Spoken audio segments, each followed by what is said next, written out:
ግን በሰይጣን ተፈተናችሁ ታውቃላችሁ? በእርግጠኝነት ይህን ታሪክ ከሰማችሁ በኋላ ሰይጣን ኢምንት እንዳልፈተናችሁ ይገባችኋል።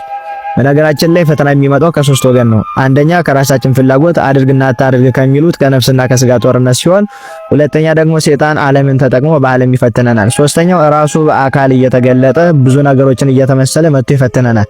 እና ዛሬ የምናየው ታሪክ በጣም አስተማሪ ስለሆነ እስከ መጨረሻው አዳምጡ። ኮፒ ሊንክ አድርጉ። በኮሜንትም አባ ሙሳ በረከት ይደርብን እያላችሁ ጻፉልን። ሰይጣን የሰው ልጆች ለማጥፋትና ካሉበት ክብር ለማውረድ ምን ያህል እንደሚጓዝ የምታዩበት ታሪክ ነው። አባ ሙሳ የሚባል በሰፊው የሲያት በረሃ ውስጥ የሚኖር አንድ መነኩሴ ነበር። ስለ እግዚአብሔር ፍቅር ልብስ ሳይለብስ ሰሌን ብቻ ለብሶ ጧትና ማታ እየጸለየ እየሰገደ እየወደቀ እየተነሳ በቀን አንዲት ቁራሽ እየተመገበ ሳር ቅጠል እየበላ የሚኖር አንድ ሙሳ የሚባል አባት ነበረ። ይሄም አባት እግዚአብሔር በጎ ስራውን አይቶ ውሃና ፍራፍሬ ወዳሉበት ቦታ መራው። አባ ሙሳ ወደዛ ውሃና ፍራፍሬ ወዳሉበት ቦታ ሲደርስ አራዊቶችን አገኘ። እነዛ አራዊቶችም የእግዚአብሔር ሰው መሆኑን ስላወቁ መጥተው ከእርሱ ጋር ያወሩ ነበር፣ ይነጋገሩ ነበር። እርሱም ደግሞ ከነሱ ጋር ያወራ ነበር። የጸሎት ሰዓቱ ሲደርስም ያማትባል፣ አራዊቶቹም ሰላም ብሎት ይሄዱ ነበር። እንዲህ ባለው ሁኔታ ከአራዊቱ ጋር ተስማምቶ ሲኖር ሰይጣን ቀናበት። ባለው በያዘው ጽድቁና ከአራዊቱ ጋር ተስማምቶ በመኖሩ ሰይጣን በጣም ተናደደ። ይህን ሰውዬማ የኔ የግሌ ዕቃ የኔ የግሌ ንብረት ማድረግ አለብኝ ብሎ ሊፈተነው ተነሳ።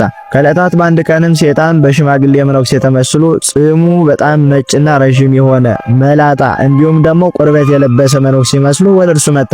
አባ ሙሳም ከሩቅ ተመለከተው። አባ ሙሳም እየሮጠ ወደ ሰይጣኑ ሲሄድ የሚገርማችሁ ነገር ሰይጣን መቋሚያውን ተደግፎ አይኑ የማያይ መስሎ ይሄድ ነበርና አባ ሙሳ መምጣቱንም እንዳላየ አስመሰለ ሰይጣን። አባ ሙሳን አልፎት ከአባ ሙሳ ቤት ገባ። አባ ሙሳ ሄዶ ሊያነጋግረው ቢፈልግ ሰይጣን የደከመና የታመመ ይመስል አስመስሎ ዝም አለው። 3 ቀንም በዝምታ ቆዩ። አባ ሙሳ ለጸሎት ቆሞ የኢየሱስ ክርስቶስን ስም ሲጠራ ያ ሰይጣን ይሰወረውና ይጠፋበት ነበር። አባ ሙሳ ምን ብሎ ነው የሚያስበው ታዲያ? ይሄም መነኩሴ እግዚአብሔር እሱን የማየት ብቃት ስለሌለኝ ከኔ እየሰወረው ነው እንጂ የትም ሊሄድ አይችልም እያለ ማሰብ ጀመረ አባ ሙሳ። ከዛም በኋላ በበነገታው ከ3 ቀን በኋላ ሲወጡ አራዊቶቹ ላይ ያንን አረጋዊ ሰው ሲመለከቱ ይሸሹ ነበር፣ ይፈሩ ነበር።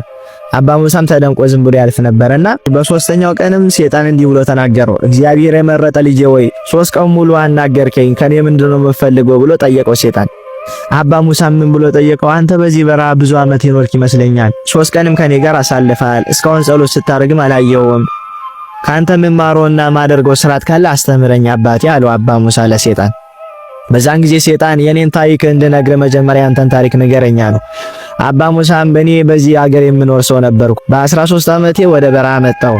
በ13 ዓመቴም ከመምሬ እግር ስር ቁጭ ብዬ ስለ መንኩስና ትውፊትና ስርዓት ተማርኩ። በመንኩስና ትውፊትና ስርዓት ተማርኬም 20 ዓመት ሲሞላኝ ይሄን ዓለም ንቄ ወደ በረሃ ገብቼ መንኩሼ መኖር ጀመርኩ። እዚህ በረሃ ስኖርም በእግዚአብሔር ቸርነት 35 ዓመት ሞልቶኛል ብሎ ነገረው። በዚያም ጊዜ ሰይጣን ልጄ ሆይ ጥሩ አደረክ። እኔ ደግሞ በበፊተኛው ህይወቴ በጣም ሀብታም ነበርኩ፣ ብዙ ገንዘብ ነበረኝ። እበላለሁ፣ እጠጣለሁ፣ እረካለሁ፣ ዝሙትን እወዳለሁ፣ ድሆችን እጠላ ነበረ የሲኦል አስከፊነትና እሳት እስከሚታየኝ ድረስ አለ ሰይጣን። አሁን ግን በመጨረሻም የሲኦል አስከፊነትና የመጨረሻ ጥፋቴ ትዝ ሲለኝ እግዚአብሔር ልቦና ሲሰጠኝ ሀብቴን ንብረቴን ሁሉ ለድሆች ሰጥቼ ወደዚህ በረሃ መጣሁ ብሎ ነገሩ። በዚያንም ጊዜ የአረጋዊ ና ተከተለኝ ብሎ አባ ሙሳን ይዞት ሄደ ወደ ተራራ። ወደ ተራራም ይዞት ሲሄድ አንድ በጣም የሚያስገርም ትልቅ ቤተ መንግስት አዩ። አባ ሙሳም ከዛ መነኩሴ ጀርባ ተከትሎ ሄደ። አባቴ ይሄ ቦታ ምንድነው ብሎ ጠየቀው። ያ ሰይጣንም ያ መነኩሴም ይሄ ቦታ የኔ ቤት ነው፣ ሀብትና ንብረት የተቀበረውም እዚህ ውስጥ ነው እና ያንን ሀብትና ንብረት የምትወርሰውም አንተ ነህ ብሎ ነገረው። አባ ሙሳም በዛ ቤተ መንግስት እየተደነቀ ዞር ሲል የቤተ መንግስት ልብስ የለበሰች አንዲት ውብ ቆንጆ ሴት አየ። ከዛም አባ ሙሳ ደንግጦ ወደ ኋላ ሲመለስ ያ አረጋቢ ቆሜ እንጂ ልጄ ወዴት ነው የምትሄደው? እቺ ከፊት የምታያት ሴት እኮ የኔ ልጅ ናት። ከዚህም በፊት አግብቼ ነበረ። ከዛን እናቲቱ ወልዳ አሳድጋት ብላ ሞተችብኝ። እኔም እሷን አሳድጌ በክብርና በማይረግ ጠብቄ እዚህ አድርሻታለሁ። ለሷም የሚስማማት ደግሞ እንዳንተ አይነት ባል ነው። መቼም ታውቃለህ ዳዊት፣ አብርሃም፣ ይስሐቅ፣ ያዕቆብ እነዚህ ሁሉ አግብተው የኖሩ ናቸው። ስለዚህ አንተም እንድታገባ እግዚአብሔር ፈቅዷል። አለበለዚያ እኔ ረግምሃለሁ። በሽምግልና ወራት የረገምኩት ሰው ደግሞ አይተርፍም ብሎ አባ ሙሳን አስፈራራው። አባ ሙሳም እንዴት ላገባ እችላለሁ? እኔ እኮ መነኩሴ ነኝ አለው። ሰይጣንም በዚህም በዛም ብሎ ልቡን አሸፈተው። ከዛ ሊያገባት ተስማማ። አባ ሙሳም የሚገርማችሁ ነገር ወደዛ እሷን ሊያገባት ወደ ቤተ መንግስቱ ሊገባ ሲል ጥቅልል አውሎ ነፋስ መጣና ከቤተ መንግስቱ ወርውሮ አስወጣው አባ ሙሳ። ከዛን ከወደቀበት እንደምንም ተፍገምግሞ ተነስቶ ሲመለከት ቤተ መንግስት የሚባል ነገር የለም። ሴጣንም አባ ሙሳ ተጫወትኩብ እያለው ሄደ። ከዛን አባ ሙሳ ተነስቶ የሚገባበት የሚሄድበት አጣ። ቦታው ምድረ በዳ ነው፣ ትልቅ ሰፊ ነው። ከዛን እንደምንም ብሎ ወደ ባቱ ሲመለስ ድሮ ይቀርቡት የነበሩ አራዊቶች ሸሹት። ድሮ ዝናብ አልዘንብላቸው ሲል መታዝንብልን ብለው ሲጠይቁት ዝናብ ያዘንብላቸው ነበረ። ሲታመሙ በመስቀሉ ባርኮ ያድናቸው ነበረ። አሁን ግን ሸሹት። እንደ ድሮ ቅጠሉን ቢበላው ይጣፍጡ የነበረው ቅጠል መረረው። ከዛን አባ ሙሳ ተስፋ ቆርጦ ጌታዬን በድየዋለሁ ከዛች ሴት ጋር ልጋባ ነበረ ብሎ ወደ ዓለም ተመልሼ ብኖር ይሻለኛል ብሎ ወደ ዓለም መሄድ ጀመረ። አሁንም ሴጣን በመነኩሴ ተመስሎ በአህያ ላይ ተቀምጦ መጣ። አንተ ሰውዬ አንተ መነኩሴ ወዴት ነው የምትሄደው? አለው። እኔማ ከገዳም ወጥቼ ወደ ከተማ እየገባሁ ነው በኃጢአቴ ምክንያት አለው። ሴጣንም በልና እኔ ወደዛው ከተማ ነኝ አብረን እንሂድ ከጀርባዬ ቁጭ በል ብሎ በአህያው ላይ አስቀምጦት ይጋልብ ጀመረ። ለምንድነው እንዲህ ያደረገ ሲባል አባ ሙሳ ተጸጽቶ ወደ ገዳም ሕይወቱ እንዳይመለስ ከእግዚአብሔር ሊያርቀው ብሎ ሴጣን ቶሎ ወደ ከተማ ሊወስዶ ፈልጎ እየጋለበ ወስዶ ከከተማው አደረሰው። እዚህ መንደር የሚኖሩ ሰዎች ደግ ናቸው ከነሱ ተጠጋ ብሎ ሴጣን ዞር አለ። በዛን ጊዜ አባ ሙሳ ተጠማ። ዞር ብሎ ሲመለከት የሀገሩ ሰዎች ሁሉ ውሃ እየቀዱ የሚጠጡበትን ቦታ ተመለከተ። ሊጠጣ ጠጋ ሲልም የተቀደደ ልብስ የለበሰች አንዲት በጣም የምታምር ቆንጆ ሴት መጣች። አንተ ሰውዬ ከየት ሀገር ነህ ከየት ከተማ ነህ ብላ ጠየቀችው። እኔ ከበሬ የመጣው ሰው ነኝ፣ ውሃ ጠምቶኛልና ማድርበት የምበላም ነገር የለኝምና እባክሽ ተባበሪኝ አላት። ችግር የለውም ለዛሬ እኔ ጋር ታራለህ አለችውና ወደ ቤቷ ወሰደችው። ያቺ ሴት ምግብ አበላችው፣ ውሃ አጠጣችው፣ ልብስ አለበሰችው። ከዛም በኋላ መጫወት ጀመሩ አሉ። ከበራ እንደመጣ ተጋድሎ እንደነበርክ ታስታውቃለህ፣ ሰውነት እኮ ደርቋል አለችው። እንደዚህ ብለው ያወሩ ጀመሩ። እሷን ጠየቀችው፣ እንዴት ወደዚህ ከተማ ልትመጣ ቻልክ አለችው። እሱም በሙሉ ልቡ አምኗት ነበርና የደረሰበትን ሴጣን ያደረሰበትን በሽማግሌ ተመስሎ ያደረገውን ነገር ሁሉ ይነግራት ጀመረ። ተናግሮ ሲጨርስም እሷ ደግሞ የራሷን ታሪክ ቀጠለች። እኔማ የንጉስ ልጅ ነበርኩ አባቴ ሲሞት አሁን በዚህ ቦታ አገኛለሁ። ግን ደግሞ በበረሃ የከበርኩት ብዙ ሀብትና ንብረት አለኝ። አሁን የሚያስፈልገኝ ግን አንድ ነገር ነው፣ እሱም ባል ነው አለችው። ከዛም በኋላ ሄዳ ልብሷን ቀይራ የምንዝር ጌጥ ለብሳ ለዝሙት ቢያነሳሳ ነገር ማድረግ ጀመረች። ማታውን ሁሉ ሲጨቀጭቆና ሲዘበዝበው አደረች። ከዛም በኋላ አባ ሙሳ ልቡ አዘነበለ። ግን አለችው ልታገባኝ ከፈለክ አባቴ አይሁዳዊ ነው፣ እኔ እንዳንተ ክርስቲያን አይደለሁም፣ በክርስቶስም አላምንም። ልታገባኝ ከፈለክ ክርስቶስን ካደው አለችው። ከዛን እንዴት ኢየሱስ ክርስቶስን ክዷለሁ ብሎ ተቆጣ። ከዛን ልቡን አባበለችው። ከዛ ወደ ራሱ ሐሳብ ሳበችውና ሃይማኖቱን አስካደችው። የሚገርማችሁ ነገር እኔ አንተን ላገባ የምችለው በአይሁዳውያን ስራ ስትጠመቅ ነው አለችውና ወሰደችው። ከዛም በኋላ ወደ ተራራው ደግሞ እንሄድና ሀብትና ንብረት የዛም የተከበረ ከዛ ወጥተን በሰላም ተጋብተን እንኖራለን ብለው ወደ በራው ወሰደችው። በጣም ብዙ መንገድ ወሰደችው። በጣም ተጓዙና ጠማው አባ ሙሳ። ሲጠማው ውሃ ጠምቶኛል የሚጠጣ ነገር ይኖራል አላትኝ። ቆይ እስቲ ከዛ ተራራ ላይ ወጥቼ ውሃ ካገኙ ወደ ራሴ ጠራሃለሁ አለችው። ከዛም በኋላ ወደዛ በራራ ወጣችና ትንሽ ቆይታ ምን አለችው? አንተ ሞኝ መነኩሴ ከበረሃ አስወጣው፣ ወደ በረሃ እንዳትመለስ በፈረስ እየጋለብኩ ካመጣው ወደዚህም ደርሰ ደግሞ አምላክን አስካድኩ፣ እኔን የመሰለ ኃያል ታዲያ ማን አለ ብላ ተዘባበተችበት። እኔ ጥንተ ጠላት ሴጣን ነኝ፣ ከሴጣን አገልጋዮች መካከል አንዱ ጭፍራ ነኝ ብላ ዘብታበት እዛ በረሃ ማል ጥላው ሄደች።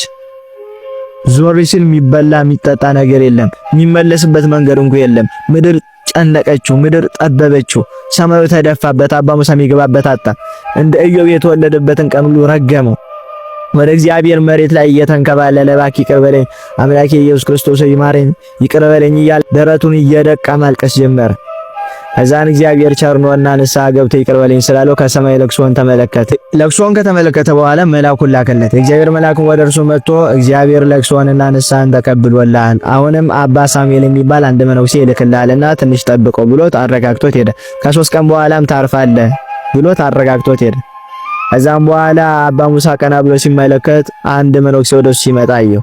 አባ ሙሳም እየሮጠ ሄደና ከዛ መነኩሴ እግር ስር ተደፍቶ አባቴ ሆይ እግዚአብሔር ይቅር አለኝ እንዴ እግዚአብሔር ማረኝ እንዴ እያለ ጠየቀው። ያ አባትም እግዚአብሔር ደርሶልሃልኝ፣ እግዚአብሔር ማሪ ነው ይቅር ይላል፣ ታሪክ ምንድነው በል ንገረኛል። ከዛን አባ ሙሳ ከመጀመሪያ ጀምሮ እስከ መጨረሻ ድረስ ታሪኩን ነገረው። ከዛም ያን አባት ቡራኬ ሰጠውና ጸሎት አድርገው ወደ አንድ ቦታ ወሰደው። ወደዛ ቦታ ሲወስደውም ትልቅ የሚያምር ቤተክርስቲያን አገኙ። ወደዛ ቤተክርስቲያን ገቡ። አባ ሙሳ ማንንም አልተመለከተምና ያንን መነኩሴ ይሄ ቦታ ምንድነው ብሎ ጠየቀው። ይሄ ቦታማ ጻድቁና ንጉሱ አጋቢዎስ ያሰራው ቤተክርስቲያን ነው አለው። በዛን ቅጽበት የሚገርማችሁ ነገር ቅዱሳን ተሰብስበው መጡና የቤተክርስቲያኑን መቅረዝ ሁሉ አበሩት።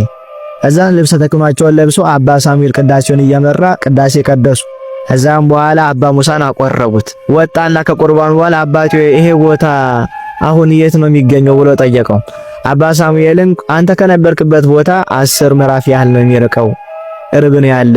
ግን ድሮ ለህዝቡ ሁሉ ይታይ ነበረ። የህዝቡ ኃጢአት ሲበዛ እግዚአብሔር ከህዝቡ አይን ይችን ቤተክርስቲያን ሰወራትና በበረሃ ለሚኖሩ ቅዱሳን የአጽም ማረፊያና የቁርባን መቀበያ ቦታ አደረገው ብሎ ነገረው።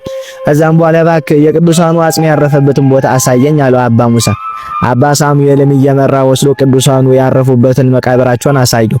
አባ ሙሳም ስቅስቅ ብሎ እያለቀሰ ጌታ ይቅር በለኝ እያለ የቅዱሳኑን አጽም ወድቆ በግንባሩ ተሳለመ።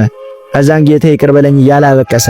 ከዛን አባ ሳሙኤል አባ ሙሳ ብሎ ይስጠራው። አባ ሙሳ ሊመልስለት አልቻለም። ሂዶ ሳይሆን አባ ሙሳ እዛው በግንባሩ እንደተንበረከከ እንደሰገደ ነፍሱ ከስጋው ተለይቷል። ከዛም በኋላ አባ ሳሙኤል በሚገባ ገንዞ ጨርቅ አልብሶ በዛ ቦታ ከቅዱሳኑ ጋር ቀበረ። ከዛ አባ ሳሙኤል የአባ ሙሳን ታሪክ ጽፎ ለኛ መደረሰልን ማለት ነው። እንግዲህ ሴጣን እኛን ለመጣል ይሄን ያህል ይጓዛል። የማይተኛ የማያንቀላፋ ጠላት አለብንና ወደማይተኛውና ወደማያንቀላፋው እግዚአብሔር ተጠግተን ሕጉን ጠብቀን ይሄን ጠላታችንን ድል ካልነሳ ነው እስከዚህን ድረስ ሊያጠፋን ይሄዳል። ስለዚህ እንጠንቀቅ፣ ከሴጣን ፈተናም እንጠበቅ። የአባ ሙሳ በረከታቸውም ይደርብን። አሜን።